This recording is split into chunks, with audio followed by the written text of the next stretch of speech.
In 1991, India was bankrupt. It did face a balance of payments crisis in the late 1980s and early 1990s, which led to the country having to borrow money from the International Monetary Fund (IMF). This period is typically referred to as India's balance of payments crisis and spanned between 1991-1992. The worst economic year for India in the 1990s was 1991, which saw a balance of payments crisis and a major economic reform program. In 1991, India asked the World Bank and the International Monetary Fund (IMF) for financial assistance to help address its balance of payments crisis. In 1991, the IMF approved a loan of $2.2 billion to India to help address its balance of payments crisis. The GDP of India in 1991 was approximately $263 billion. The total external debt of India in 1991 was approximately $83 billion. India's debt to GDP ratio was 32%. And India still couldn't pay its bills, begging for money from IMF and World Bank, America and the UK. India's 1990s economic crisis. The worst economic year for India in the 1990s was 1991, which saw a balance of payments crisis and a major economic reform program. In 1991, India asked the World Bank and the International Monetary Fund (IMF) for financial assistance to help address its balance of payments crisis. In 1991, the IMF approved a loan of $2.2 billion to India to help address its balance of payments crisis. India's economic crisis, with its skyrocketing prices, foreign exchange crisis, and burgeoning deficits, is the worst since independence. The New York Times, July 1991. India's economy, once one of the fastest growing in the world, is now reeling from a crisis that has left the government scrambling for solutions. The Washington Post, October 1991. The Indian economy is in a mess, and the government is struggling to restore confidence. The Economist, December 1991. The Indian economy is in crisis, with high inflation, a large fiscal deficit, and a balance of payments problem. Financial Times, February 1992. India's economic problems are deep-seated and require fundamental reforms to address. The Hindu, March 1992. India's economic crisis has been caused by years of neglect and mismanagement, compounded by the Gulf War and the collapse of the Soviet Union. India Today, July 1991. India's economic crisis is not just about numbers, it is about people struggling to make ends meet. The Times of India, August 1991. The government's economic reforms are necessary, but they must also address the needs of the poor and vulnerable. The Indian Express, September 1991. India's economic crisis has led to social unrest, with riots and protests breaking out in many parts of the country. The Hindustan Times, November 1991.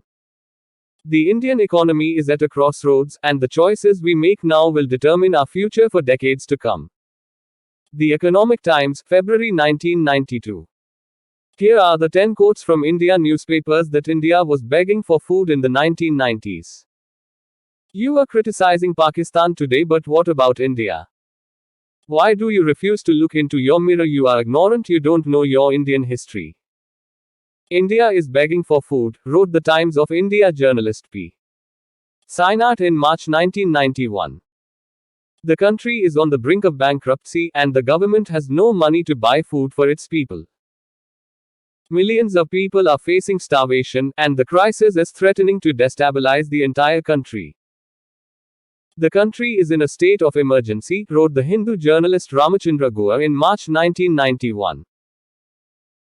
The government has imposed food rationing, and there are long lines outside government ration shops. The people are angry and frustrated, and they are losing faith in the government. The government is begging for help from the international community, wrote the Indian Express journalist Shekhar Gupta in March 1991.